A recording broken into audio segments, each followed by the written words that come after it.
නම් මාර සෙක්සි කෑල්ලක් කනේ. රොබර්ට් නොක්සුයි අපේ අම්මයි වාගේ මේ USB හිල දකින්න කැමති නැතුනට අම්මෝ. බයෝ ටිකයි ඩෝබි ටිකයි තරහ වෙන්නේ නැතුව මේකට උත්තර දීපන්. ලංකාවේ සංඝ රත්නය කියන එකෙන් උඹලට අදහස් වෙන්නේ මොකක්ද? මේක දෙපැත්තක් තියෙනවා. ඒක මම අහන්නේ. ලංකාවේ තියෙන චීවර මාෆියාව ගැන මම මේ කරපු වීඩියෝ ගිහිල්ලා බලන්න. ඒක බැලුවේ නැත්නම් මේ වීඩියෝ එක තේරුම් ගන්න පොඩ්ඩක් අමාරුයි. ලංකාවේ සසුන කන රාජපක්ෂ නිකායේ වේසාව ගැන පොඩ්ඩක් කතා කරමු. මම වේසාව කියන එකෙන් අදහස් කරේ වෙස් ගත්ත මිනිස්සු. වෙස ගණන් නෙවෙයි වෙස ගණය ගැන කතා කරමු. මේ සෙට් එක දැන් මේ ඉස්ලාම් ආගමේ වගේ ෆත්වා එකක් හදාගන්න මේ ආරාධින් ලංකාවේ ඉන්නවා කියනවා මචං සංඝයා වහන්සේලා 30000ත් 45000ත් අතර ගානක්. මේක ඇත්ත නැත්ත හොයාගන්න අපිට විදිහක් නැහැ. මොකද ලංකාවේ බුද්ධ ශාසන අමාත්‍යාංශයෙන් වැඩක් වෙන්නේ නැහැ. විශේෂයෙන්ම මේ රජයේ කෝ එකේ ඉන්න JVP කට්ටියට මේක විනාශ කිරීමේ අපේ ලංකාවේ බුද්ධාගම විනාශ කිරීමේ පරමාර්ථයක් තියෙනවා කියලා අපිට හිතාගන්න පුළුවන්. ඒක ඉතින් උන් කියලා තිබු දෙන්නේ මාක්ස්වාදය ගැන විකෘති අදහසක් තිබ්බ නායකයෙක්ගෙන් පැවැත්ගෙන පක්ෂයක අබමල් රේණුවක්වත් මාක්ස්වාදය විතර නෙවෙයි මචං. කිසිම චින්තනයක් නැති ඒ උන් සෙට් එකකින් මීට වැඩි දෙයක් බලාපොරොත්තු වෙන්න බෑ. උන්ට ඒ චින්තනය තිබ්බනම් ලංකාවේ ඉතිහාසය තේරුණා නම් ලංකාවේ ජන සංගීතය තේරුණා නම් ලංකාවේ බුද්ධ ආගමේ තියෙන ප්‍රධානත්වයේ විශේෂත්වයේ තේරුණා නම් මේ වගේ ටිකක් රජයට එන්නේ නැහැ. අනිත් පැත්තෙන් බුද්ධ ආගම පැත්තකින් තියපන්කෝ බුද්ධ දර්ශනයක් පැත්තකින් තියපන් ලංකාවේ ප්‍රෞಢ ඉතිහාසය සිංහල ඉතිහාසය බෞද්ධ ඉතිහාසය මේ ඔක්කොම පැත්තකින් තියලා අඩුම ගානේ බුදුහාමුදුරන්ගේ ජාතක කතා වස්තු වල එන ඒ හරයවත් තේරුම් ගන්න බැරි උන්න වේසාවම් ගැන මොන වෙනවනා කියන්නද? පොන්න කියන වචනේ ඔයගලන්ට දෙපැත්තකින් ගන්න පුළුවන්. එක පැත්තකින් ඔයගලන්ට ඒකේ වචනේ පරිසමාර්ථ පරණාර්ථයෙන් ගන්න පුළුවන්. එහෙම නැත්නම් ඔයගලන්ට හිතන්න පුළුවන් අද අපේ සසුනේ කොළුකාරයෝ කොච්චරක් ඉන්නවද කියලා. පර්සන්ටේජ් එකක් විදිහට කොච්චරක් ඉන්නවද කියලා. පන්සලේ කොල්ලෝ ගහන එකට විරුද්ධව කතා නොකර මේගොල්ලන් රට ජාතිය ආරක්ෂා කරගන්න කතා කරන එක ගැන නම් මම විලිලැජ්ජයි. අන්න ඒකට තමයි මම වේසාවෙක් කියලා කිව්වේ. කාසාටක ඇඳගෙන භික්ෂුන් වහන්සේලා වගේ වෙස් අරගෙන මේ කරන රංගනයට වේසාව නොකිය වෙන මොනවා කියන්නේ. මේ ඉන්නවයි කියන 30000න් 35000න් ඇත්තටම කොයිතරම් පර්සන්ටේජ් එකක් අද අපේ සසුනේ ඉන්න යුතු හාමුදුරුවෝ. ඒක අපි හැමෝම හිතන දෙයක්. අපි දන්නවා මේ කැතලික් චර්ච් එකෙත් මේ වගේ සීන් තියෙනවා. පර්සන්ටේජ් එකක් විදිහට ගත්තම කියනවා 15ත් 50ක් විතරම ඉන්නේ කොළුකාරයෝ කියලා. විශේෂයෙන්ම සසුනට ආකර්ෂණය වෙන්නේ මේ නිකන් සමාජයේ කොල්ලෙක් ගහගන්න බැරි සල්ලි නැති විශේෂයෙන්ම සල්ලි නැති කොළුකාරයෝ. එහෙම නැත්නම් මානසික අසහන තියෙන උන් තමයි ඔය සසුනට එන්නේ. මුලින්ම 3-4ක් වෙන්න පුළුවන්. හැබැයි ඒ කොල්ලොන්ව දූෂණයටපත් වෙලා අතවලටපත් වෙලා ඊට පස්සේ හැදෙන්නේ කොයි වගේ මිනිස්සු කියලාත් හිතාගන්න පුළුවන්. හිතාගන්න දෙයක් නැහැ නේ මචං. මේ මිනිස්සු හම්බෙලා තියෙන්නේ. මේ මිනිස්සු මටත් අතවර කරන්න හදලා තියෙනවා. දහම් පාසල් ගියත් පොයට සිල් ගන්න ගියත් පුකේ ලෑල්ලක් ගහගෙන කියන ටික විතර. හැම හාමුදුරුවෝනක්ම එහෙම නැහැ. මං හාමුදුරුවෝගෙන් ගොඩාක් දේවල් ගත්ත මනස. අදටත් අතලොස්සක් හාමුදුරුවෝගෙන් ඇත්තටම ලොකු දෙයක් ගන්න මනුස්සෙක් මම. හැබැයි පොන්නයක් බලන්න නැති අතේ ගහන්න නැති පන්සලකින් අබයට කරන් වරෙන් බලන්න. බුදුහාමුදුරුවෝ පණ්ඩකයන්ට එහෙම නැත්නම් අද අපි හිතුව විදිහට පොන්නයන්ට LGBT කට්ටියට සසුනට ගන්න එපා කියලා කිව්වා. මම ඒකට විරුද්ධයි. ඒ කියන්නේ මම හිතන්නේ කොළුකාරයෙක්ද මොකා වුණා පණ්ඩකයෙක්ද නපුංසකෙක්ද අදාළ නැහැ මචං. ඌ හොඳ මනුස්සෙක් නම් සසුනට යන්න පුළුවන්. එහෙම වෙන්න ඕනේ. හැබැයි එතන අදහස උනේ ඒ කාලෙත් මචං මේ සසුනට රින්ගන්න හදපු පණ්ඩකයෝ හිටියේ. වේසාවෝ හිටියේ. ඉතින් ශාසනය ග්‍රෝ වෙද්දි මචං බුදුහාමුදුරුවන්ටයි රහතන් වහන්සේලටයි මේක හොය ඉන්න විදිහක් නැහැ. ඉතින් මිනිස්සුන්ව ඒ විදිහට අයින් කරන එක ධර්මිෂ්ඨ සමාජයක අශිෂ්ට දෙයක් වුණත් බුද්ධඝෝෂ හාමුදුරුවොත් මේ කතාවම කියන. මේ මිනිස්සුන්ට අනුකම්පාවෙන් සලකන්නේ කොහොමද? ඒ හිතන්නේ කොහොමද කියලාත් බුද්ධඝෝෂ හාමුදුරුවෝ කියලා දෙනවා. හැබැයි මෙතන පැහැදිලි කරගන්න ඕනේ දේ තමයි ඇයි එහෙම කිව්වේ? බුදුහාමුදුරුවෝ එහෙම කිව්වේ සෙක්ස් වලටයි, සල්ලි වලටයි, බලයටයි හැමදාම ඔය වගේ වේසාවෝ ඇතුළට ආවා. ඒ වේස ගණන්ව අයින් කරන්න ඒ කාලේ ඉඳන් සසුනට ආදරයක් තිබ්බ හාමුදුරුවන්ට රජයන් එක්කත්, රජවරු එක්කත් ගිවිසුම් ගහන්න සිද්ධ වුණා. ඉතින් අපි අදත් ඇවිල්ලා ඉන්නේ ඒ තත්ත්වෙටම තමයි. අනගාരിക ධර්ම පාලලා ඕල් කට්ලා ඊට පස්සේ අන්තිමට වල්පොර රාහුල හාමුදුරුවෝ කරපු වැඩ ගැන ඔයගොල්ලන් පොඩ්ඩක් ගිහලා හොයාගන්න. මම ඔය ප්‍රොටෙස්ටන්ත බෞද්ධකම ගැන මම ඉස්සර කතා කරලා තිනවා. ලංකාවේ අද තියෙන්නේ මේ පරණ තිබ්බ බෞද්ධ දර්ශනයවත් බෞද්ධ සිස්ටම් එකවත් නෙවෙයි. ලංකාවේ තිබ්බ සිස්ටම් එක නෙවෙයි මේක. 48 ඉඳන් විශේෂයෙන්ම රාහුල හාමුදුරුවන්ගෙන් පස්සේ දැන් මේ පැවතගෙන ඉන්නේ පොලිටිකල් භික්ෂුව. භික්ෂුවගේ උරුමේ කියවලා තියෙනවා. අන්න ඒක තමයි මේ රාජපක්ෂ නිකායට අද ඒගොල්ලන් පාවිච්චි කරන්නේ. ඒකේ තියෙන ස්ට්‍රක්චර් එක, ඒකේ තියෙන පැටර්න් එක ගැන ඔයගොල්ලන්ට තේරුම් කරලා දෙන්න. මොකද ඕක රිපීට් වෙනවා වගේම අපේ රාජපක්ෂලා ඕක පාවිච්චි කරනවා. එක්ක කොටිය යනවා. ඕක ආය කරන්න 2010ත් කරන්න දුවම. යුද්ධය ඉවරලා ඊට පස්සේ මුන් කිව්වා මේ ඔන්න බෝම්බයක් එවනවා වෑන් එක පටවලා CCD එකෙන් කරේ. ඊට පස්සේ අන්තිමට DIG වෙලා හිටපු නිමල් ලේවකේට ඕක යට ගහන්න සිද්ධ වුණා. ඊටත් කලින් කරානේ මචං අර මේ ක්‍රිස්තියානි පල්ලි වලින් මේ අපේ හාමුදුරුවරුන්ට AIDS දෙනවා කියලා HIV blood transfusions දෙනවා කියලා. ඒක කරේ ජාතික හැල උරුමෙන් අපේ උරුමෙන්. ඊට පස්සේ මුස්ලිම් මිනිස්සු දහස් ගානකට උන් හිටිටත් නැති කරලා උන්ගේ බිස්නස් වලට ගහලා ඒ කරපු සිංහලේ පාර්ට් එක මතක දැන් මේ ඇවිල්ලා තියෙන්නේ පාර්ට් 2. ඒක කරන්න සාමාන්‍යයෙන් බෞද්ධ භික්ෂුවක් අවශ්‍යයි. මෝඩ ජාතිවාදී බයියන්ව අවස්සලා ඔය සිංහලේ ස්ටිකර් හැමතැනම ගස්සවන්න කොහොමද කෝටාබේ ලෑස්ති කරේ කියලා පංචාලෝක හාමුදුරුවෝ කිව්වා. මෙතන මුන් පාවිච්චි කරන මචං ගොඩාක් පරණ ඉක්වේෂන් එකක් තියෙනවා. පොඩි ෆෝමියුලා එකක්. ඒ රෙසිපි එක උඹලා තේරුම් ගත්තොත් උඹලට තේරෙයි ඕක උන් කරද්දිම මොකද්ද මේ වෙන්න යන්නේ කියලා. උඹලට තේරුම් කරේ නැත්නම් ඕකේ ඊළඟ ස්ටෙප් එක මේ එන අවුරුදු එකමාර ඇතුළත එනවා. ඒක මම කරන්න ඕනේ. මම හිතන්නේ බෝඩ් එක ඕනේ.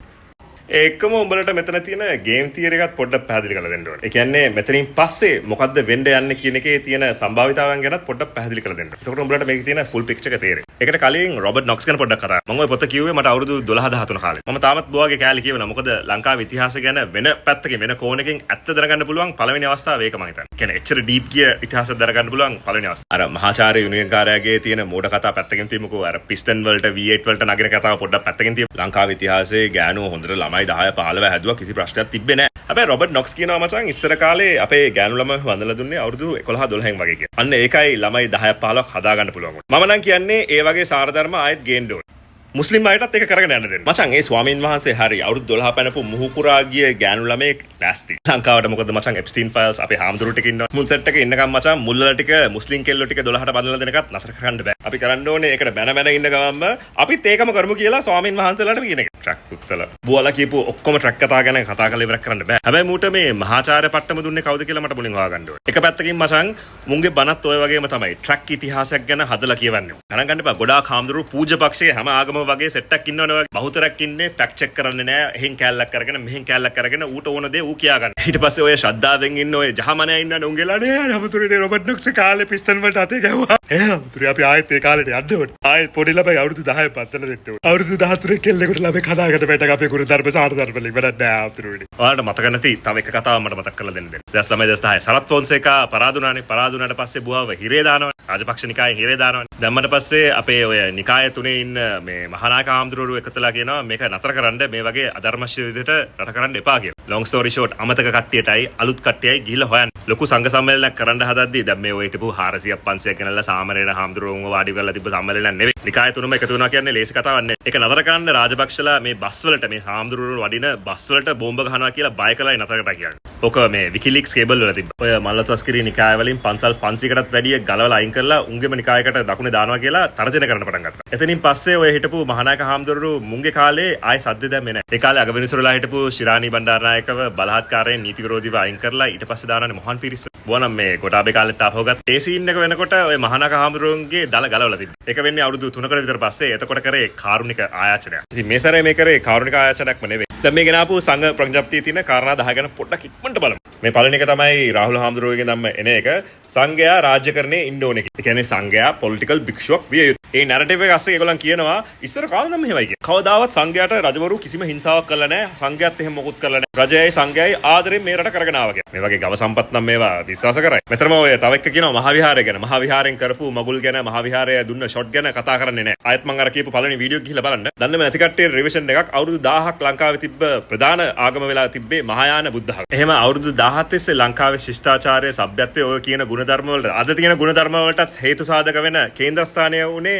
මහායාන. ඒක විනාශ කරපු අන්තවාදෙම ආපහු ගේන්න කියන. මෙහෙමයි මහා විහාරෙනුත් ජේතවනාරාමෙනුත් හැම එකෙම අන්තවාදී වැඩ කරා. ඒ වගේම හොඳ වැඩ කරා. ගොඩක් හොඳ වැඩ කරා. මහා වංශයේ තියෙන ඇත්ත මොනවාද බොරු මොනවාද මොනවා නැති වුණත් මහා වංශය ලියලා දුන්නා. ඉතින් මහා විහාර ගැන සංස්කෘතිකමය සભ્યත්වයෙන් ඒ වගේම ආගමික වශයෙන් විතරක් නෙවෙයි අපේ කල්චරල් ඇරියස් එකක් තියෙනවා. හොඳ නරක ඇරියස් එකක් අපේ නෑත් තියෙනවා. ඒ වගේම අපේ ගැතිකමක් තියෙනවා. මේ දෙවෙනි ගැන අපි හැමතිස්සෙම අහනවා ලංකාවේ බෞද්ධ ආගම විශේෂයි ඒක ආරක්ෂා කරගත යුතුයි කියලා අපි අහනවා. මචං ඒ සීන් එක ඇවිල්ලා මුස්ලිම් දෙමළ ජනතාවත් මන් දන්නේ නැහැ යාපනයේ මිනිස්සු කොහොමද කියලා. ඒ කට්ටිය පිළිගන්න. මොකද මචං ඔබ මෝඩයෙක් එහෙම නැත්නම් බයියෙක් එහෙම නැත්නම් අන්තවාදියෙක් නෙවෙයි නම් ඔබට තේරෙනවා ලංකාවේ තියෙන සભ્યත්වයේ සංස්කෘතිය ඇතුලේ තියෙන ඒ ෆ්‍රේම්වර්ක් ඒ ආකෘතිය ගොඩ කාලෙක ඉඳන් බෞද්ධ ඒ ආගමත් එක්ක ඒ ශිෂ්ටාචාරات එක්ක හැදිලා එන දෙයක් කියලා. හැබැයි මෝඩ බයියන්ට රාජපක්ෂලා ඒක තේරුම් කරලා දුන්නොත් මෝඩ බයියන්ව පාලනය කරන්නේ කොහොමද? අන්න ඒකයි බයියන්ව බ්‍රේන් වොෂ් කරද්දී ලංකාවේ බෞද්ධ ආගමේ තියෙන බෞද්ධ දර්ශනයේ තියෙන ඒ වැදගත්කම තේරුම් කරලා දීලා ඒක හැමෝටම තේරුම් කරලා දෙනවා වෙනුවට කියන්නේ රට ජාතිය ආගම විනාශ කරන්න කලින් ඒක ආරක්ෂා කරගන්න ඕනේ. මෙතන කට්ටි තුනක් ඉන්නවානේ. ඔතන තුනෙන් ඔය පළවෙනිම වැඩිපුරම ඉන්නේ සාමාන්‍යයෙන් ඕකේ තියෙන ඔය විශේෂත්වයේ තේරෙන මිනිස්සු. ඒ ආකෘතිය තේරෙන ගාම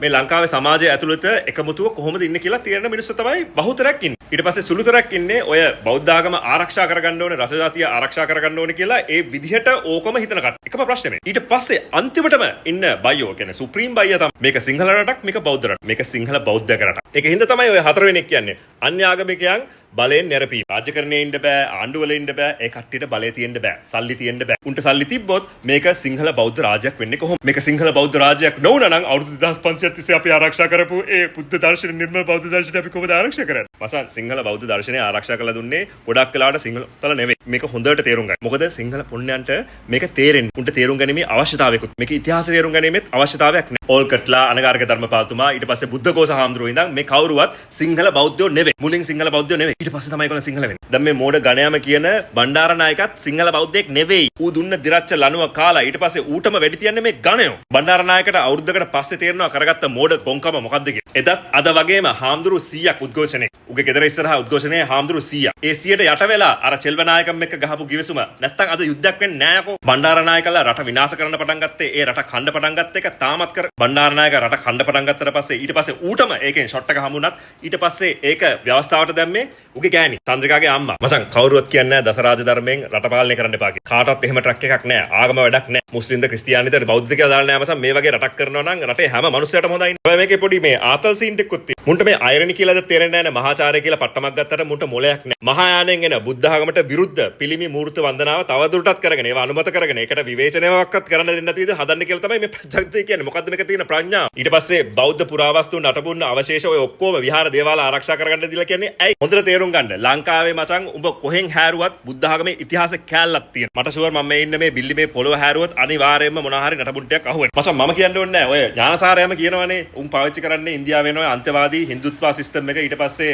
එංගලන්තයේ තියෙන BNP සිස්ටම් එක ඇමරිකාවේ තියෙන ඔය far right සිස්ටම් එක කියලා. මචං උන් අන්තවාදයේ එන ඒ සිස්ටම් පාවිච්චි කරන්නේ උඹලට ඔය තේරෙන්න තියෙනවා. මොකද උඹලා රට්ටන් හරි ලේසි. ලංකාවේ මේ ප්‍රශ්නේ අපේ ගවර්න්මන්ට් එකට මේ ගවර්න්මන්ට් එකකින් හරි එන ගවර්න්මන්ට් එකට අවුරුදු 100කින් හරි විසඳනකම් මම නම් කියන්නේ මේ අලුතෙන් ඔය පන්සල් දේවාල පල්ලි හදනවනේ ඕක නතර කරපන්. ලංකාවේ ජනගහනය වැඩිවීමක් නැහැ අඩුවීමක් දැන් තියෙනවා. අඩි 20න් 20ට තියෙන ඔය අනවශ්‍ය මේ වැහිලා යන්න ඕන පන්සල් ටික වහලා ඒ තියෙන සල්ලි ටික වෙන තැනකට දාන්න බෑ. අඩුම ගානේ ඒක සාසනය ඇතුළෙම වෙන දෙයකට යොදවන්න. මුන්ට අධ්‍යාපනයක් දෙන්න බෑ. අර රුවන්ඩාවේ කරේ උඹට ඩිග්‍රියක්වත් නැත්නම් උඹට පූජක පක්ෂයේ පූජකෙක් වෙන්න හැකියාවක් දැන් නැහැ. ඒක ලංකාවෙත් කරන හරි හොඳ. මොකද ඒක කරා කියලා අන්තවාද නැති වෙන්නෙත් නැහැ. පේනවනේ ඔය මෝඩ මහාචාර්යවරු ඉන්නවනේ. මුන්ට මහාචාර්යකම් ගන්න පුළුවන් විදිහේ අධ්‍යාපන නම් දෙන්නේ. අධ්‍යාපනෙත් වැරදි මචං. අනිත් එක බුද්ධ ආගමේ අධ්‍යාපනයේ හෙජිමන එකක් ගවර්න්මන්ට් එකට හරි බුද්ධ ශාසන අමාත්‍යාංශයට හරි හම්බුනේ කොහොමද? මිනිස්සු 10කට 15කට අපේ ලංකාවේ තියෙන බුද්ධ ශාසනය, ඒ කියන්නේ අවුරුදු 2500ක් තිබ්බේ බුද්ධ ශාසනය හෙජිමන එක හම්බුනේ. මේකයි බුද්ධ ආගම මෙතනින් එහාට දැන් කතා කරන්න බෑ මේ උන්ව මතදරේ කරන්න කියලා කොහොමද හැදුනේ? දැන් ඕකට කියන්නේ භික්ෂූන්ව විවේචනය කරන්න දෙන්න එපා. සමාජ මාධ්‍යෙන් ගැහුවොත් උන්ව හිරේ දාපන්. මාව හිරේ දාපන්. දසරාජ ධර්මයෙන් කරපන්. හැබැයි මේ අපිට මොකක් කර කිව්වොත් උන්ව හිරේ දාපන්. දේවවසති කාලේ නෑ. හැබැයි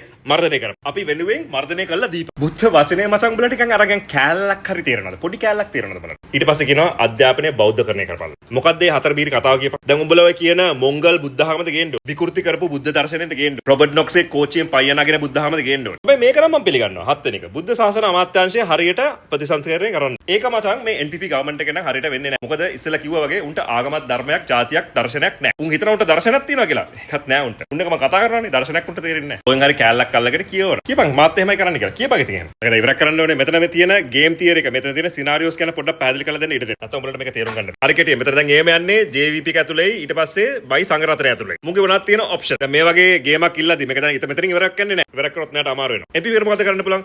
උන්ට එක්කෝ මේකට ඉඩ දෙන්න පුළුවන්. මුන් කියන ඒවාට කියන්නේ බහුතරයකට ඉඩ දෙන්න පුළුවන් නිගෝෂিয়েට් කරලා කරගන්න පුළුවන්. එහෙම නැත්නම් මේක සම්පූර්ණයෙන්ම ඉග්නෝර් කරලා දාන්න. එහෙම නොසලකා හරලත් බැරි වුණොත් අන්තිමට කන්ෆ්‍රන්ට් කරන්න පුළුවන්. ගේම ඉල්ලන්න පුළුවන්. මෙතනින් එහාට බයි සංගරතයට මොකද කරන්න පුළුවන්? මේක එස්කලේට් කරන්න. මීට වැඩි ගේම ඉල්ලන්න පුළුවන්. එහෙම නැත්නම් මේකත් එක්ක නිගෝෂিয়েට් කරන්න පුළුවන්. මේකත් එක්ක කතා කරන්න. අපි කොහොම හරි මෙතන මධ්‍යම ප්‍රතිපදාවකට එමු කියන්න පුළුවන්. එහෙම කියන්න බෑ මතක්. එහෙම නැත්නම් මේක ඇතුලේ තියෙන ඔය නිකන් මහා සංගරතය තියෙනනේ. ඕක කඩලා ෆ්‍රැග්මන්ට් කරලා දාන්න. ඊට පස්සේ බයි සංගරතයේත් උතර ෆ්‍රැග්මන්ට් වෙනවා. මොකද මේ ගේම යද්දී හැමෝම එක විදියකට එකග වෙන්නේ නැහැ. මේක ඩීප් යන්නේ නැහැ. මම නිකන් පොඩියට තේරුම් කරලා දෙන්නම් උදාහරණ කිහිපයක් එක්ක. මම මෙතන බයි සංගරතනය ගැන කතා කරාට මෙතන ඇතරම මචං මහා සංගරතනයක් ඉන්නවනේ. එතන කට්ටියෙන් සමහරක් කට්ටිය මේ වගේ සමහර වෙලාවට ඇත්තටම එකඟයි. ගොඩාක් අය බුද්ධ ශාසන අමාත්‍යාංශය ප්‍රතිස්ථාප කරනවට කැමති. දසරාජ ධර්මයෙන් රච කරනවට කැමති. ඊට පස්සේ විශේෂ රාජානුග්‍රහ දෙනවට ගොඩාක් කට්ටිය කැමති. සමහරක් සුළුතර කට්ටිය ඒක මර්ධනය කරනවටත් කැමති. ඒගොල්ලෝ බයියෝ නෙවෙයි. ඉතින් තේරුම් ගන්න බයියෝ මොනා කරත් නොකරත් මෙතනින් සමහරක් ඒවා හැමෝටම අද. ඉතින් අපි උදාහරණයක් විදිහට ගත්තොත් මේගොල්ලන් දැන් මේ ඉල්ලන ඒවා සම්පූර්ණයෙන්ම JVP එකෙන්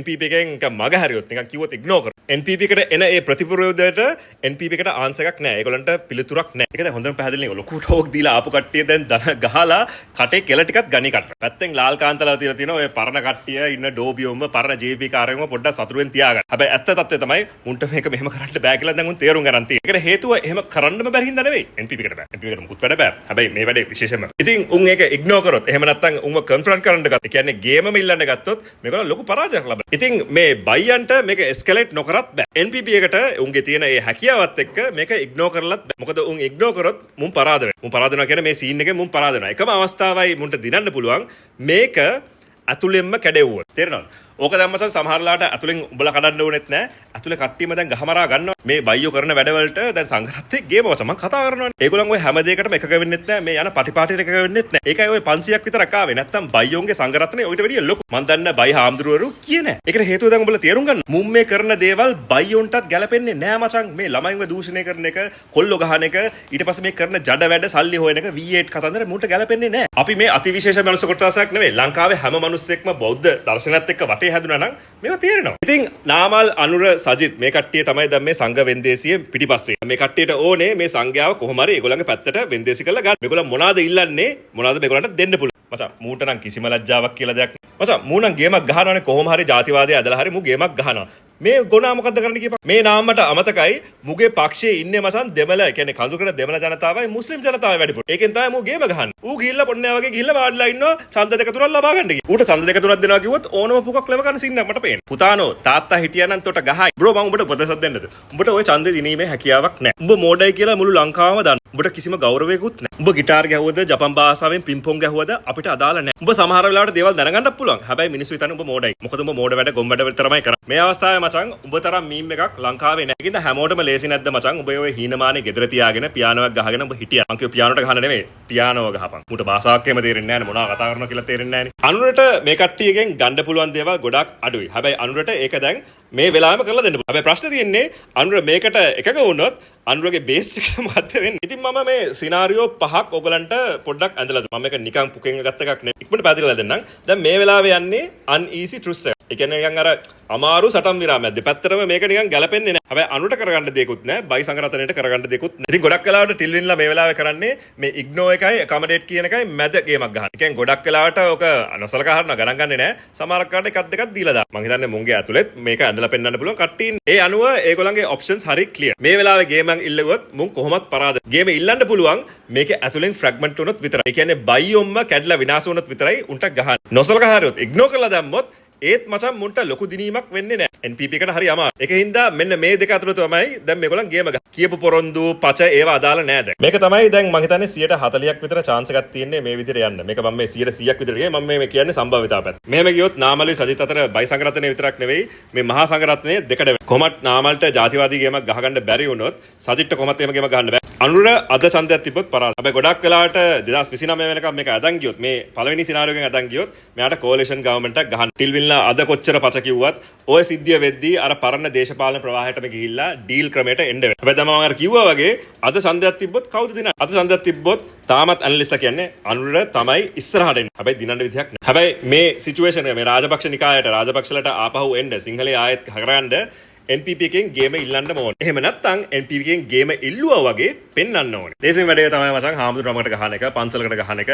එහෙම නැත්නම් මොකක් හරි ඔය අපේ සසුනේ එහෙම නැත්නම් ධර්මයේ අපි හිතන දේක් තියෙනවනේ, අපි විශ්වාස කරන දේක් තියෙනවනේ. එහෙම නැත්නම් අපිට ඕන දේවල් තියෙනවා. ඒකට ඇටැක් එකක් කරනවා. ඒක මම මේ කියන්නේ NPP එකෙන් කරන්න ඕනේ නැහැ. ඒ වගේ පෙන්වුවම ඇති. උඹලා හොඳට තේරුම් ගනින්. උඹලගෙන් බහුතරයක් වඳ කොත්තු විශ්වාස කරනවා. මචං මුස්ලිම් දොස්තරලා වඳ කරනවා කියලා මගේ යාළුවෝ විශ්වාස කරා බ්‍රෝ. උන් එක ඒ දවස්වල කතා කරන්නත් බෑ. මේ අදටත් ඔය බයියොත් එක්ක නම් කතා කරන්න බෑ. කමෙන්ට් සෙක්ෂන් එකේ බලා ගන්න පුළුවන්. ඔන්න කාරින්ද තමයි මචං දැන් උඹලා කමෙන්ට් සෙක්ෂන් එකේ ගාන බලා ගන්න පුළුවන්. මට හම්බය කියලා බයි. ඇයි උඹ මුස්ලිම් ප්‍රශ්න ගැන කතා කරන්නේ නැත්? උඹ ඇවිල්ලා තියෙන්නේ හීන්නූලේ අපේ ආගම විනාශ කරන්න. එහෙම නැත්නම් හරි ලේසි කුඩ කියන එක. ඔය එකකවත් තාර්කික විශ්ලේෂණයක් නැහැ. ඒවා හදාගෙන යනවා. දැන් ඔය AI වලින් දැන් ඔක හදාගෙන යනවා. තව ටික දවසකින් අපිට ඔය දෙපැත්තෙම ඩෝබියෝගේ බයියෝගෙන් හොඳට දැක ගන්න පුළුවන්. ඔය AI පාවිච්චි කරලා කොහොමද අපි වගේ කට්ටියට ගහන්නේ කියලා. හොඳට බලන් ඉන්න. බහුතරයකට මේක භයානකම සීන් එක වගේ පෙවුනට මේකට තාම chance එක තියෙන 120ක්. ඊ මොනොත් 125ක් කියලා තමයි ඇනාලිසිස් වල ඔය Nash Kubler-වලින් පෙන්නන. තුන්වෙනි එක තමයි ඔය මම කිව්ව ඉස්සර fragmented වෙන සසුන. කියන්නේ ඔය සසුර දෙදරා කඩා බිඳී යනවා. ඒක මේ අලුතෙන් වෙච්ච දෙයක් නෙවෙයි. අපේ ලංකාවේ ඕන තරම් වෙලා. ඒකම අදත් වෙමින් පවතින. මොකද මේ NPP එක පැත්තක තිබ්බත් මහානායකවරුන්ට කිසිම කොන්ද පණක් නැහැ. ඒගොල්ලන්ට චින්තනයකුත් නැත්නම් මචං තාමත් කුල බේදයක් කරගෙන යන්න දෙන්නේ නැහැ නේ. මේකේ chance එක 120යි. කියන්නේ දැන්ටමත් වෙමින් පවතින දෙයක්. හැබැයි අපේ මේ ව්‍යවස්ථාවට එහෙම වෙනස් කරන්නේ ඔය 9 වෙනි වගත්තියට එහෙම කේස් එකක් දාන්න ගියොත් අනිවාර්යයෙන්ම ව්‍යවස්ථා අර්බුදයක් එනවා. බණ්ඩාරනායක වගේ ෂොට් එක ලබා ගන්න ඕනේ නැත්නම් අනුර දන්නවා මේක අපි අවොයිඩ් කරන්න ඕනේ. 10ක් තමයි ඔකට දෙන්නේ. කියන්නේ ගොන්ම වැඩක් මේ වෙලාව කරන්නේ. මේ අන්තිම එක Black Swan event එකක්. ඔයගොල්ලෝ අහලා තියෙන සමහරවිට Black Swan event එක කියන්නේ මොකක්ද? අපිට හිතා ගන්න බැරි දේවල් තියෙනවා මචං. සමහරලාට චීනේ ඉන්දියාවේ හරි මොකක් හරි ගේමක් එක්ක අපි පැටලෙනවා. Black Swan event එක කියන්නේ අපිට මේක අද හිතන්න බෑ. ෆයිනෑන්ෂල් ක්‍රයිසිස් එක 2008 වෙන්න කලින් අපි හිතුවේ නෑනේ. කොරෝනා එන්න කලින් අපි හිතුවේ නෑ. ඒක උනාට පස්සේ ඒකෙන් අපේ දෛවය අපේ මේ ලෝකේ රට වෙනස් වෙන එක නතර කරන්නත් බෑ. ඒ වගේම NPP එක නැතුව වෙන පක්ෂයක් හැදෙන එක වෙන නායකයෙක් කෙනෙක් ඒක කියන්නත් බෑ. ඒක හොඳ පැත්තට යන්නත් පුළුවන්. එහෙම නැත්නම් කවුරු හරි ඇවිල්ලා මේ අලුතෙන් සංගායනාවක් කරන්නත් පුළුවන්. හැබැයි මේක වෙන්න තියෙන chance එක ගොඩාක් පොඩි. මෙතන අන්තිමට ඔයගොල්ලන් තේරුම් ගන්න ඕනේ දේ තමයි මෙතන තව කාරණා කීපයක් තියෙනවා. ඒ වගේ මේ තියෙන සම්භාවිතාව වෙනස් වෙන්න පුළුවන්. පළවෙනිම දේ තමයි ආර්ථිකය හොඳ වෙද්දී NPP එකට හොඳයි ආර්ථිකය චොක වුණොත් නාමල්ට. ඉතින් නාමල් වගේ සාමාන්‍යයෙන් ඔපොසිෂන් එකේ ඉන්න මිනිස්සෙක් හරි කැමති ආර්ථිකය වට්ටන්න. ඉතින් අපිට හිතා ගන්න පුළුවන් නාමල් කොහොමත් කැමති ලංකාවේ ආර්ථිකය වැටෙනවද? එහෙම නැත්නම් ආර්ථිකය වට්ටවන්න. මෙයාට ගොඩ ගන්න පුළුවන් විදිහට වැට්ටුවා නම් මසන් මුට හොඳයි. සංඝයා දෙකට වුණොත් මේ හැම එකේම තියෙන ඒ සිස්ටම් එක වෙනස් වෙනවා. ජාතිවාදී ගැටුම තමයි මසන් ලේසිම එක. මේ ඔක්කොගෙම්මට වැඩිය ලේසිම එක ජාතිවාදීක. ඔක කියපු ගාම පත්තු කරගන්න පුළුවන්. උඹලට මේ පොලිසි තීරුම් කරලා දෙන්න, පොලිටිකල් සයන්ස් කරලා තීරුම් කරලා දෙන්න මට කියමාරුවක් නෑ. හැබැයි උඹලා මේ ආය මේකට වැටෙන එක නතර කරගන්න ඕනේ. නැත්නම් මචං මම යුරෝපේ දාලා මේ ආපු එකනොත් වැඩක් නෑ. හැබැයි මේක තේරුම් ගත්ත පළියට විතරක් වැඩක් නෑ. ඕගොල්ලන් දැන් ගොඩක් කලකට අහයි අද මේ සමාජයේ ඉන්න බයියෝ කවුද, NPP කාරයෝ කවුද, පක්ෂ කවුද, අපක්ෂපාතී කවුද, ඒ වගේ දේවල් දැන් ඕගොල්ලන් මොකද ඒක තේරුම් ගන්නේ නැතුව මේකේ තියෙන ෆුල් පික්චර් එක ඕගොල්ලන්ට ගන්න විදිහක් නෑ. හැබැයි ඒක ගැන ඇනලිස්ට්ලා අධ්‍යයනය කරනවා. රිසර්ච් තියෙනවා. NPP එකටයි, නාමල්ටයි, සජිත්ටයි, අනුරටයි මේ හැමෝටම තේරෙන මම මේක තේරුම් කළා. මේකේ නම්බර්ස් මචං පොඩ්ඩක් එහෙම වෙන්න පුළුවන්. ඒ වගේම අර මං ඉස්සෙල්ලා කිව්ව කාරණා වෙනස් වෙන්න මේකේ තියෙන ඒ සංයුතියත් වෙනස් වෙනවා. ඊට වඩා කාරණා හේතු තියෙනවා. දැන් ඔතන එක කමෙන්ට් එකක් දාලා ට්‍රක් කතාවක් කියනවා. ලංකාවේ 125ක් විතර මේ අවස්ථාවේ ඉන්නේ අරගලකාර. නැත්නම් අරගලකාරී මානසිකත්වයකින් ඉන්න මිනිස්සු. ඒකෙන් මේ අදහස් කරන්නේ හැමෝම මේ අරගලයට සහභාගී වුණා හරි එහෙම දෙයක් නෙවෙයි. උන් ඔය රාජපක්ෂකරණයට, රාජපක්ෂ නිකායට ඒ තිබ්බ දූෂණය භීෂණයට කැමති නැහැ. විශේෂයෙන්ම සංඝ රත්නයෙන් සැන්ක්ෂන් කරපු උන් කරවන ඔය භීෂණයට කැමති නැහැ. ඒගොල්ලන්ගේ අතරම ඉන්නවා ලංකාවේ ආගම්වාදී දේවල් වලට අකමැති කට්ටිය. රාජ්‍යකරණයට ආගම අනවශ්‍යයි කියලා කියන සෙකියුලර් කට්ටියක්. මෙතන වැඩිපුරම ඉන්නේ ඒ කට්ටිය. ඊට පස්සේ තියෙනවා මචං මැද. ඔන්න ඔය මැදෙන් තමයි හැමතිස්සෙම ඡන්දය. ඊයේ අවුරුදු 10 ඇතුළත ඡන්දේ තීරණය වෙනවා. ඔතන සමහරලාට 40ක් ඉන්නවා, 50ක් ඉන්නවා, 60 වෙනකම් යනවා. මේ 125ම NPP කියලා නම් හිතන්න එපා ළමයි. NPP එකේ දැන් බේස් එක කියනවා 10%ත් 15ක් අතර කියලා අපේ තියෙන වෝට් බේස් එක. මේ අවිනිශ්චිත මැද තමයි මචං බහුතරයක් ඉන්නේ. උන්ට ගවර්න්මන්ට් එකක් ෂුවර් නෑ, සංඝරත්න නම් පෙන්වන්නම බෑ. මුම් දෙගොල්ලම මොන ගේම් ගහයිද කියලා උන්ට ෂුවර් නෑ. නාමල්ලා, සජිත්ලා, අනුරලා මේ ගහන ගේම් වලට කාටවත් විශ්වාසයක් නෑ. විශේෂයෙන්ම මේ ඉන්න නිහඬ මැද ඒ කට්ටිය දේශපාලනට වැඩි ගෑවෙන්නේ නෑ. ඔයගොල්ලන් කට්ටිය දන්නවනේ. ඔයගොල්ලන් අතරත් කරුවර හරි ඇති. අඩේ මචං මං ඡන්දෙවත් දාන්න මට එපා වෙලා මේක ඉන්න. එහෙම නැත්තම් මචං උන්ට තේරෙන්නේ නෑ. උන්ට මොලේ මොකක් හරි හේතුවක් හින්දා ඒගොල්ලන් සම්පූර්ණයෙන්ම වගේ නිහඬ. කියන්නේ දේශපාලනිකව නිහඬ. විශේෂයෙන්ම මෙතන ඉන්න බහුතරයක් මචං නිහඬ වෙන්න හේතුවත් උන්ගේ තියෙන ආර්ථික උන්ගේ ජීවිතයේ තියෙන ප්‍රශ්න. අපි හෙව්වොත් අපි කනවා කියන ඒ ලෙවල් එකේ ඉන්නේ මුන් කරපු දේකුත් නෑ, මුන් කරපු දේවලුත් නෑ. ඊට පස්සේ ඉන්නවා 120ක් විතර සැලකිලිමත්. ඒ කියන්නේ කන්සර්න් වෙච්ච බෞද්ධ සිංහල කට්ටිය. ඒ අයට මෙතනින් කියන සමහර කතාවත් එක්ක එකඟ වීම හැකියාවක්. එතනනේ බහුතරයකට දැන් හිමින් මේගොල්ලන් ගහන ගේම තේරිගෙන. එයාලගේ ලොකුම ප්‍රශ්නේ තමයි අනුර ගොඩක් සෙකියුලර්. එහෙම නැත්නම් ආගමික විනාශ කරන්න ආපු කෙනෙක් විදිහට පේන එකයි. ඊට පස්සේ වෙස්ටර්න් කන්ට්‍රීස් වල, ඒ කියන්නේ බටහිරින්, ඉන්දියාවෙන් වෙන රටවල් වලින් අපේ කියන්නේ සංස්කෘතියට ආගමට තියෙන තර්ජනය ගැන තේරීමක් තියෙනවා. විශේෂයෙන්ම වර්ල්ඩ් බැංක් එකෙන්, NGO වලින්, IMF එකෙන් අපේ රටට කල්චරලි, ඒ කියන්නේ සංස්කෘතිමය වශයෙන් තියෙන බලපෑම ඒගොල්ලන් බයයි. ගොඩක් වෙලාවට ඒගොල්ලන් මේකේ ඇතුලේ වෙන සිස්ටම් ගැන තේරුමක් තියෙන මිනිස්සු නෙවෙයි. මම එයාත් එක්ක කතා කරනවා. ඒගොල්ලන් හිතන්නේ NGO එකෙන් කාට හරි සල්ලි දුන්නොත් ඒක අපේ රට ජාතිය විනාශ කරන්න වෙන දෙයක්. ප්‍රශ්නේ තියෙන්නේ ඒකේ ඇත්තකුත් තියෙනවා. සම්පූර්ණයක් නෙවෙයි. කැත්තක් තියෙනවා. වර්ල්ඩ් බැංක් එකෙන්, එහෙම නැත්නම් IMF එකෙන්, එහෙම නැත්නම් UN එකෙන් අපිට ප්‍රෙෂර් කරන්නේ ඒගොල්ලන් විශ්වාස කරන දේවල් ලෝකේ කොහොමද තියෙන්න ඕනේ, සදාචාරය කොහොමද තියෙන්න ඕනේ, ඒ වගේ දේවල් අනුව තමයි ඒගොල්ලන් කරන්නේ. බහුතරක් වෙලාවට ඒව කරන්නේ හොඳ හැඟීමක්. අපේ ඒ අස්සෙත් ඉන්නවා මේ ඒගොල්ලන්ගේ තියෙන බටහිර චින්තනය ලංකාවට ගෙනල්ලා බටහිරකරණය කරන්න එහෙම කට්ටියක් ඉන්නවා. ඒ කට්ටියත් එක්කත් අපි කතා කරනවා. කතා කරේ නැත්නම් මචං මේව දැනගන්න වෙන්නේ නැහැ. හැබැයි මේ ඉන්න මේ හැමෝම මේ වගේ මචං මේ අධ්‍යාපනය සම්පූර්ණයෙන්ම බෞද්ධනීකරණය කරන ගීම, ඊට පස්සේ අන්‍යාගමිකයන් බලෙන් නිරපා හැරීම, උන් රටෙන් එළවයි, ඒ වගේ දේවල් වලට මේ කට්ටිය කැමති නැහැ. මේ කට්ටිය කියන්නේ මචං අලුතෙන් කියන්න ඕනේ මේක සිංහල බෞද්ධ රටක්, අපි කියන විදිහට ඉන්න ඕනේ හැමෝම. හැබැයි එක දෙයක් තේරුම් ගන්න. මෙතන ඉන්න ඔය 10%ක් ඉන්න බයි ජනතාව තව වැඩි වෙන්නේ නැහැ. ඒක මචං මේ මම කියන්න ඕන දෙයක් නෙවෙයි. ඔයගොල්ලන්ට තේරෙනවානේ. මෝඩ මිනිස්සු තව වැඩි වෙනවද මේ අවස්ථාවේ? අඩු වෙනවා. ඉතිහාසය ගත්තම සමහර වෙලාවට මෝඩ මිනිස්සු වැඩි වෙනවා. මේ අවස්ථාවේ ඒක නෙවෙයි ලංකාවේ වෙන්නේ, ලෝකෙ වෙන්නේත් ඒක නෙවෙයි. මිනිස්සු අවදි වෙන්න පවතින. මේ පිටිපස්සේ තියෙන යථාර්ථය, පොලිටිකල් ගේම්, මුං ගහන බොරු පච, ඒවා තේරුම් ගැනීම හැකියාව දැන් හිමින් හැම මනුස්සයටම උදා වෙමින් පවතින. බයියෝද, ඩෝපියෝද, පොහොට්ටුවෝද, මාලිමාව දාලා මට මැසේජ් එනවනේ මචං. වෙනස් වෙන මානසිකත්වයක් තියෙන මිනිස්සු ලංකාවේ ඉන්නවා කියලා හොඳට තේරෙනවා. නැත්නම් මචං මටත් මේක කරගෙන යෑමේ තමවර නැහැ නේ. මචං උඹ මෙතන කාට අයිති උනත් බයියන්ට අයිති වුණත් මම බයියොත් එක්ක කතා කරන්නේ. දාන බයියොත් එක්ක කතා කරන්නේ. ඒ හැමෝම සමහර දේවල් ගැන එක හරි අමුතු දෙයක්. ගොඩාක් කට්ටිය ලංකාවේ මචං එච්චරම මෝඩ නැහැ. පොඩි කාලෙම ළමයින්ට සිවුරු අඳන්නේ නැති පරිකමක්. එහෙමත් එක ළමෙක් දෙන්නෙක් ඉන්නවා සද්දාවෙන් යන. මට මතකයි මමත් අවුරුදු 8-9 දී මහාන වෙන්න පොඩි චේතනාවකින් හිට හොඳ වෙලාවට කරගත්තා නේද. එහෙම වුණා නම් ධර්මයවත් හරියට ඉගෙන ගන්න වෙන්නේ නැහැ. මුන් කියලා දෙනට එහෙ ගියාගෙන ඉන්න තිබ්බා. ඊට පස්සේ එක්කෝ බයියොත් එක්ක ළඟින්න ඕනේ එක්කෝ එහෙම නැත්නම් තව දේශපාලන පක්ෂයක් එක්ක ළඟින්න ඕනේ. මෙතන ඇතුලේ යන ජඩගේම් ළමයින්ට කරන අපචාර, කෙල්ලොන්ට කරන අපචාර, සල්ලි වලට තියෙන කෑදරකම, ඉඩම් මාෆියා ගැන මම වෙන වීඩියෝ කරන්න අර මම පළවෙනි කිව්ව වීඩියෝ බලන්න. ඒකම අපේ ලංකාවේ නිකායවන් මහායානේ ඒක ගැන කරපු වීඩියෝ එකත් බලන්න. ඉතින් ඔය තියෙන කුමන්ත්‍රණ, conspiracy theories වගේ දේවල් වලටත් අපේ කට්ටියට දැන් එපාලා තියෙන්නේ. මොනවා කිව්වත් NGO එකක් එහෙම නැත්නම් විදේශ බලවේග එහෙම නැත්නම් මේ රට ජාතිය ආගම විනාශ කරන්න ආව කියලා ආලා එපා වෙලා තියෙන්නේ. අලුත් මචං රැප් එකක් හොයාගන්නම බැයිද? මචං ක්‍රියේටිව් විදි තියෙනවා රටවල් අවුලවන්න. රජවල් වට්ටන්න, මිනිස්සුන්ව කුපිත කරවන්න වෙන විදි තියෙනවා මචං. නාමල් චට්ටක් දාමු අපි මම කියලා දෙන්න. ඒක වගේම අවුරුදු 2000ක ඉඳන් එන කතාවක් තමයි හොඳ හාමුදුරුවෝ ඉන්නවා ඊට පස්සේ නරක ගණයෝ ඉන්නවා. good monk bad monk. මේ වෙලාවේ ගොඩක් කට්ටියගේ මතය තමයි good monks ලා වැඩි නෑ. ගොඩක් කට්ටිය කියනවානේ වනවාසී ආරණ්‍ය වාසී කට්ටිය දැක්කොත් ඒ කට්ටිය හොඳට ඉන්නවා කියලා. ඒ කට්ටියගේ හොඳ කට්ටිය ඉන්නවා. ඇත්තම කියන්න ඕනේ. හොඳ හාමුදුරුවෝ නමල් ඉන්න. ඒ කාලෙත් එහෙමම තමයි මචං. අර වලගම්බා රජතුන්ගේ කාලේ නේ මචං. කවුරුවත් හිටියේ නෑ කියනවා ලංකාවේ. ධාර්මිෂ්ඨ එක හාමුදුරුවෝ නමක් හොයාගන්න බැරුණා උපසම්පදාව කරන්න. ඉතින් ඔක්කොම දන්නවා ගොඩක් වෙලාවට මේ කට්ටිය ඔය සිවුර පිටිපස්සේ හැංගිලා කරන්නේ ජඩ වැඩ කියලා. අන්න ඒකයි ගොඩක් අය කියන්නේ සංඛානාව කරපල්ලා කියලා. කවුද ඉතින් කරන්නේ මේ ඉන්න කුල නිකායන් ටික කරලා දෙයි. කුල ભેදේ අතාරි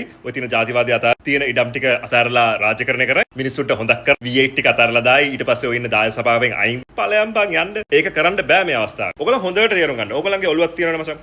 උඹලගේ ඔළුවේ තියෙන දේවල්මයි මේ මිනිස්සුන්ගෙත් වෙන්නේ. මුන් මේ අඩුම ගානේ සෝවාන් වෙලාවත් නැහැ. එහෙම සෝවාන් වෙච්ච හාමුදුරුවෝ ලංකාවේ නැහැ. සමහර කට්ටිය නම් බුදු වෙලා. හැබැයි සෝවාන් වෙච්ච කට්ටිය දැන් මේ වෙලාවේ නැහැ. හැබැයි හොඳට තේරුම් ගන්න. අවුරුදු 2500ක් තිබිලා කාලයම මාගලත් ඇවිල්ලා පෘතුගීසිය ඇවිල්ලා ලංකාවේ බුද්ධ ආගම විනාශ කරා. අපේ ලංකාවේ බුද්ධ ශාසනය ආරක්ෂා වුණේ ඇත්තටම සමහර හොඳ සංඝයා වහන්සේලා හින්දා ඒ වගේම මිනිස්සු හින්දා. අපේ මිනිස්සුන්ට ආගම ධර්මය හරියට තේරුම් කරොත් ඒක රැකගනී බ්‍රෝ. රජයන් වලින් බලහත්කාරයෙන් මේවා ආරක්ෂා කරලා දෙන්න වෙනවා කියන්නේ මචං. උඹලට ආගම ධර්මයක් නැහැ නේ. උඹලා ධර්මිෂ්ඨ නැහැ. උඹලා ධර්මිෂ්ඨ නම් ඇයි මචං ආරක්ෂා කරලා දෙන්නේ? උඹලගේ ඇත්තටම හිතේ තියෙන්නේ ආදරය, මෛත්‍රිය නම් ඇයි මචං ගිහිල්ලා ත්‍රිකුණාමලේ ගේම අදී ඇයි බුදු පිළිම හදන්න? බුදුහාමුදුරු එපා කියපු දේවල් ඇයි කරන්නේ? ශ්‍රද්ධාවට මචං අලුතෙන් ගස්කල් අවශ්‍ය නැහැ. ඉස්සර කාලේ මෝඩ මිනිස්සුන්ට ඒ ශ්‍රද්ධාව ඇතිකරන්න රජවරුන්ට ඕක කරන්න උනා. ඒක කරත් ගොඩක් වෙලාවට බලහත්කාරකම. සමහර රජවරු කැමැත්තෙන් කැමැත්තෙන් කර. හැබැයි ගොඩාක් වෙලාවට ඔය මහා විහාරයෙන් එන ප්‍රෙෂර් එක හැමතිස්සෙම තිබ්බ මචං. මේවා තේරුම් ගන්න. උඹලා ඇත්තටම සිංහල බෞද්ධ එහෙම නැත්නම් බෞද්ධ ඒ වගේ බයියෙක් නම් මේක තේරුම් ගනින්. උඹලට මොකද්ද මේ රටේ කරන්න ඕනේ? උඹලට ඇත්තටම ධර්මිෂ්ඨ සමාජයක් ඕනේ. උඹලා ධර්මිෂ්ඨ වෙන්න. උඹලා ධර්මිෂ්ඨ වෙන්නේ නැතුව මේවා බලෙන් කරන්න ගිහලා හරියයි. එහෙම කරන්න බෑනේ. උඹලට ෆේවරිට් හාමුදුරුවෝ ඉන්න. එහේ හාමුදුරුවෝ කියලා කඩේ යන සෙලිබ්‍රිටි හාමුදුරුවෝ උඹලට ඕන. හෙට තට්ටේ ගාලා කසාවත අරගෙන උඹලට බණ දේශනා කරන්න ගත්තොත් මට කල්ටක් හැදෙන්නේ නැද්ද කියලා. මගේ පිටිපස්සේ toy වගේ දායක සභාවක් හදාගන්න බැයිද කියලා. උඹලා ගොබ්බ මෝඩයෝ. PR වල පියා විදිහට සලකන්නේ ඔය අද වෙන දේශපාලන වල වෙන ජඩ ප්‍රොපගන්ඩා ඊට පස්සේ සල්ලි ගෙවලා ගහන එක, මඩ ගහන එක, මාකටිං, බ්‍රෑන්ඩින් මේ ඔක්කොගෙම පිටිපස්සේ ප්‍රොපගන්ඩා විශේෂයෙන්ම පිටිපස්සේ ඉන්නේ මචං එඩ්වර්ඩ් බර්නර්ස් කියලා කියන මේ මම හිතන්නේ ෆ්‍රොයිඩ්ගේ මස්සිනා හරි ෆ්‍රොයිඩ්ගේ මම හිතන්නේ නෙෆියු. ෆ්‍රොයිඩ් වහලා දෙනවා. උගුරු කාලයකට කලින් තේරුම් කරලා දෙනවා මචං. දේශපාලනඥයෙක් විදියට උඹ විකුණන්නේ ප්‍රොඩක්ට් එකක් එහෙම නෙවෙයි. උඹ විකුණන්නේ ඉමෝෂන්ස්. උඹේ හැඟීමක් තමයි විකුණන්නේ. ඒ හැඟීම මත අනන්‍යතාවයක් හදන්න ඕන. ඩෙන්ටිටි එකක් හදන්න. ඒ ඩෙන්ටිටි එක හැදුවේ නැත්නම් උඹට කියන්න බෑ වෙන කවුරු හරි මේකට ඇටැක් කරනවා. උඹ බයියෙක් උඹ දාර බයියෙක් නෙවෙයි නම් උඹට ඩෙන්ටිටි එකක් නැහැ. ඉස්සර තිබ්බ ඩෙන්ටිටි දැන් නැහැ නේ මචං. අලුත් එකක් හදලා දෙන්න. ඒ හදලා දුන්නාට පස්සේ ඒකට විරුද්ධ එන ඒ ප්‍රතිවාදී දේවලුත් හදන්න ඕනේ. එහෙම මත හදන්න ඕනේ. උඹලගේ මොලේ බ්‍රේන් වොෂ් කරන්න. ඒ බ්‍රේන් වොෂ් කරාට පස්සේ උඹලා ඕන විදිහකට හැරෙනවා. මොකද මේ පොලිටිකල් ඇටැක් එකක් නෙවෙයි. උඹේ අනන්‍යතාවයට එන ඇටැක් එකක් මේක. ඉතින් මචං දේශපාලනයේ බලය ලබා ගන්න මට පාර්ලිමේන්තුවේ සීට් එකක් ආපහු ගන්න කවුරුවත් කියන්නේ නැහැ නේ මචං. මට බලය ලබා දෙන්න මම මේ වගේ දේ කරනවා නෑ. රට ජාතිය NPP කෙනුත් කිව්වේ ඕකනේ මචං. රට ජාතිය අනතුරේ උඹලගේ ආගම අනතුරේ උඹලගේ අනන්‍යතාවය අනතුරේ උඹලගේ ප්‍රෞಢ ඉතිහාසය අනතුරේ මේවා කිව්වම උඹලා වැටෙනවනේ. තමන්ට තමන්ගේ අනන්‍යතාවයක් නැත්තම් තමන්ට තමන්ගේ චින්තනයක් නැත්තම් අනුන්ගේ චින්තන උඹලා ණයට අරගෙන තමයි විදියට වැඩ කරන්නේ. ලංකාවේ 5-10ක් විතර ඉන්න ත්‍රිවිල් වල කට්ටියට පෙට්‍රල් තරම් දෙයක් නැහැ නේ මචං. උදාහරණයක් විදියට කියන්නේ. ලංකාවේ තාමත් අපි කැමතුණත් අකමැතුණත් ගෙවල් හසුරන්නේ ගෘහණිය. ඒ කට්ටියට ළමයින්ට කන්න දෙන්න තියෙන ගෑස් එක තරම් වටින දෙයක් නැහැ නේ මචං. අන් කියලා මේ ෆිලොසොෆර් කෙනෙක් ඉන්නවා.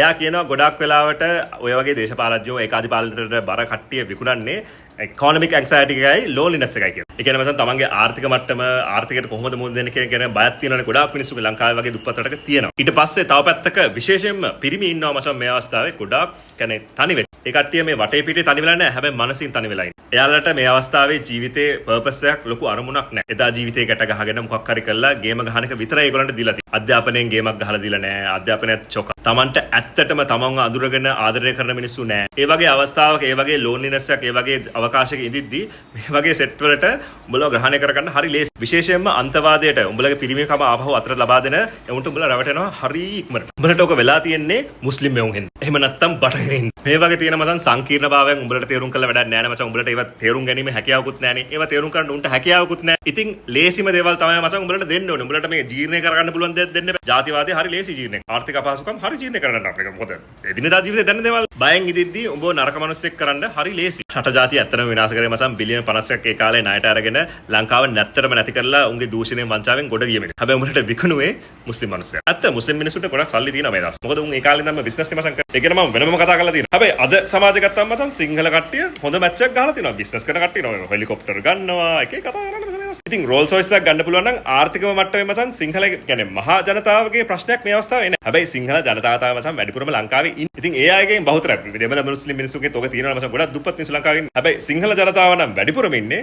ඉතින් මචං උන්ට තරහ ගැස්සුවට පස්සේ ඉතින් මොකද කරන්නේ? ගෝඩන් ඇල්පෝට් කියනවා මේ වගේ බලයට කෑදරතලා ආවට පස්සේ උඹලව බ්‍රේන් වොෂ් කරන ක්‍රමය කොහොමද? මේ ක්‍රමවේදය ඔයගලන්ට දැක්කම වෙන්නේ ඕන රටක තියෙනවා මචං මේ. ඒ සිස්ටම් එක දැම්මොත් තමයි ඒකාධිපති පාලනයකට ගොඩ යන්න පුළුවන්. ඒ වගේ සිස්ටම් දෙක තුනක් තියෙනවා. මේ ලංකාවේ කරන්න හදන කෙනා මම තේරුම් ගන්නවා. මුලින්ම පටන් ගන්නේ මචං විහිළුවක් කරලා. එහෙම නැත්නම් හේට් ස්පීච් ඔය කියන්නේ මොකක් හරි චාටර් කතාවක්. හම්බයා කොන කපපු හැඩි දෙමලා මොකක් හරි ඒ වගේ කතාවක් කියලා තමයි ඔක පටන්. මම සිංහලුන්ට ගහනවා නෙවෙයි මචං. සිංහල තමයි මැජොරිටි කරන්නේ. කියන්නේ ලංකාවේ බෞද්ධ කට්ටිය වැඩි වගේම සිංහල කට්ටිය වැඩි. ඒක අපි පිළිගන්න ඕනේ. ඒ වගේ සමාජයක් මුලින්ම හැදුවම දැන් සෝෂල් මීඩියා එක හරි ලේසි එක කරන්න. ඒ වගේ ඇටැක්ස් නිකන් අර නිකන් normalize වුණාට පස්සේ ඒක තරකට අවස්ථාවස්සේ normalize වෙනවා. ඊට පස්සේ socially segregate කරනවා. ඒ කියන්නේ පොඩි පොඩි වෙනස්කම් කරනවා. මෙයාලට පොඩි වරප්‍රසාදයක් දෙනවා. අර කට්ටියගේ පොඩි වරප්‍රසාදයක් අයින් කරනවා. මේක සමාන රාජ්‍යයක්. හැමෝම සමානත්වයෙන් සලකනවා. හැබැයි සමහරුන්ට සමානත්වය පොඩ්ඩක් වැඩි. ඊට පස්සේ නීතිමය වශයෙන් උඹව රාමු කරනවා. උඹව අයින් කරනවා. උඹේ වරප්‍රසාද පොඩ්ඩ අයින් කරනවා. ඒක මේ ආගමික වශයෙන් විතරක් වෙන දෙයක් නෙවෙයි. සමහර ජන කොට්ටාස වලට මහා ජනතාවගෙන් පීඩන කරලා කරන දෙයක්. සමහර විට ඒක LGBTQ කට්ටියට වෙන දෙයක්. පණ්ඩක කට්ටියට වෙන දෙයක්. සමහරවිට අර එක්තරා කර්මාන්තක